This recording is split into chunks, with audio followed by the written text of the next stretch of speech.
Hello everyone, OLH online learning hub में एक नई वीडियो के साथ आप सबको खुश आमदीद। आज की इस शॉर्ट सी वीडियो में हम जानने की कोशिश करेंगे कि ज़हनी और नफसियाती अमराज क्या होते हैं। यानी आज की वीडियो का बेसिक कंसर्न है आगाही बराए ज़हनी और नफसियाती अमराज, यानी awareness about psychological disorders. Different कुदरती माहौलियाती जिनसी ज़ाती मसाइल की वजह से इंसान किसी न किसी मर्ज़ में मुब्तला हो जाता है। जैसे बीमारियों में किसी भी शख्स का नाक, कान, गला वगैरह ख़राब हो सकता है, मैदे, जिगर, गुर्दों का मसला हो जाता है। बिल्कुल इसी तरह हमारे दिमाग और असाबी निज़ाम में केमिकल चेंजिंग्स के बायस कुछ ज़हनी और नफसियाती अमराज जन्म ले सकते हैं। जैसे कि आपने सुना होगा, डिप्रेशन, एंग्जाइटी, स्ट्रेस, मनफी सोचों का आना, वहम और वसवसे, खौफ का मर्ज़, घबराहट का शिकार रहना वगैरह।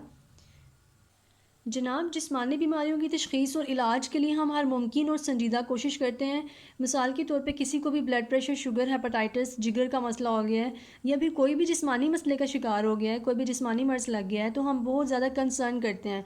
जबकि ज़हनी और नफसियाती अमराज को तो हम तस्लीम ही नहीं करते। इन्हें बसा औकात मरीज़ का वहम समझ कर नज़रअंदाज कर देते हैं, या फिर तवीज़, गंडे, टूने टूट के, जिन, असेब, जादू वगैरह करार देकर हम अज़ियतनाक इलाज से बीमारी को मज़ीद तकलीफ़ में बदल देते हैं, और मरीज़ जो है वो रोज़ बरोज़ सख्त अजियत से गुजरता है। यानी ज़हनी नफसियाती अमराज को अव्वल तो हम तस्लीम नहीं करते हैं, या फिर इन्हें नज़रअंदाज करते हैं। जैसा कि मैंने आपको वीडियो के आगाज़ में बताया कि हमारे असाबी निज़ाम और दिमाग में कीमियाई तब्दीलियों के बायस कुछ ज़हनी और नफसियाती अमराज जन्म ले सकते हैं। इसकी कई और वजूहात भी हो सकते हैं। फॉर एग्ज़ाम्पल, हमारे जेनेटिक मेकअप या फिर बायोलॉजिकल फैक्टर्स जो बाय बर्थ या वालिदैन से ट्रेड्स बच्चों में मुंतकिल होते हैं। हमारे माहौलियाती अवामिल का हमारी मेंटल हेल्थ पर काफ़ी गहरा असर होता है। मिसाल के तौर पर गिरदो नवा में पेश आने वाला कोई भी हादसा या वाक़या हमें मेंटल डिसऑर्डर्स की तरफ लेकर जा सकता है।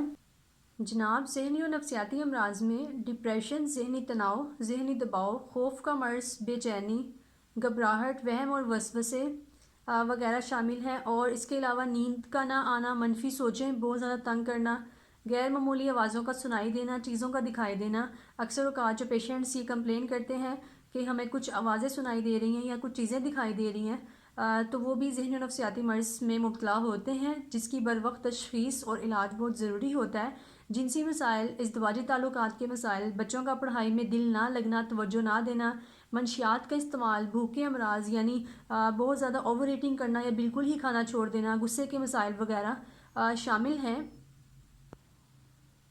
इन तमाम मेंटल डिसऑर्डर्स के पीछे कुछ वजूहात होते हैं, कुछ ट्रिगरिंग फैक्टर्स होते हैं जो इंसान को या एक नॉर्मल बंदे को एबनॉर्मेलिटी की तरफ लेकर जाते हैं, और इन सब की बरवक्त तशख़ीस और इलाज बेहद ज़रूरी है।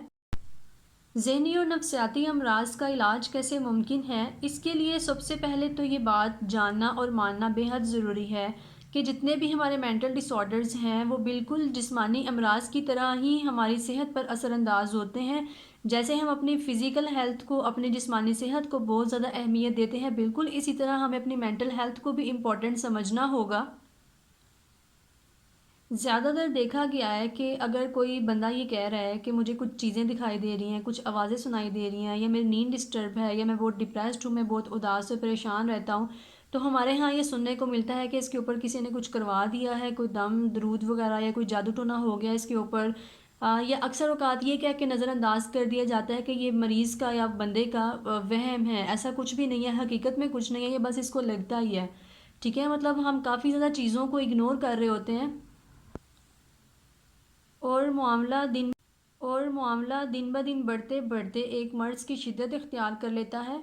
अब सवाल ये पैदा होता है कि हमें इन तमाम ज़हनी नफसियाती अमराज के इलाज के लिए कंसल्ट किससे करना है। इसमें साइकोलॉजिस्ट और साइकेट्रिस्ट दोनों स्पेशलाइज्ड होते हैं, जो कि दवाई और साइकोथेरेपी के ज़रिए मरीज़ का इलाज करते हैं। साइकोलॉजिस्ट जो कि हमारे नफ्सियात होते हैं, साइकोथेरेपी यानी बातचीत या मुख्तलिफ रिलैक्सेशन एक्सरसाइजेस के ज़रिए मरीज़ का इलाज करते हैं। और ये डिपेंड करता है कि मर्ज़ की शिद्दत कितनी है।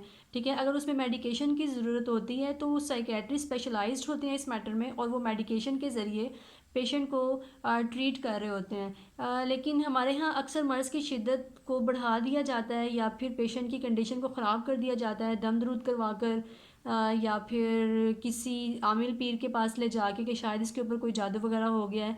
تو ان سب چکروں میں پیشنٹ کی جو مینٹل ہیلتھ ہے وہ بہت زیادہ ڈسٹرب ہو رہی ہوتی ہے، اور دیکھا گیا ہے کہ اکثر اوقات سائیکالوجسٹ اور سائیکیٹرسٹ کو کنسلٹ کرنے میں لوگ بہت زیادہ ہیزیٹیٹ فیل کرتے ہیں، کہ مطلب کافی زیادہ ٹیبوز اٹیچ ہوتے ہیں کہ لوگ ہمیں پاگل کہیں گے یا میں اب نارمل تو نہیں ہوں، میں نے نہیں جانا ہے۔ تو انہی سارے سینیریوز میں جو پیشنٹ کی مینٹل ہیلتھ ہے وہ بہت زیادہ افیکٹ ہو رہی ہوتی ہے۔ تو جناب اس چیز کو یاد رکھیے کہ آپ کی اپنی ذہنی اور جسمانی صحت آپ کی زندگی کو خوشگوار بنا رہی ہوتی ہے، سو زندگی کی قدر اور اہمیت اور خیال اور حفاظت بہت زیادہ ضروری ہے۔ امید ہے اس شارٹ ویڈیو میں آپ کو ذہنی اور نفسیاتی امراض کے بارے میں مختصر آگاہی مل گئی ہوگی۔ آئندہ آنے والی ویڈیوز میں ہم انشاءاللہ مینٹل ڈس آرڈرز کو ان ڈیٹیل ڈسکس کریں گے۔ تب تک کے لیے اسٹے ٹیونڈ۔ اگر آپ چینل پر نیو ہیں تو چینل کو جلدی جلدی سبسکرائب کریں، کمنٹ کریں، لائک کریں، شیئر کریں۔ تب تک کے لیے اللہ حافظ۔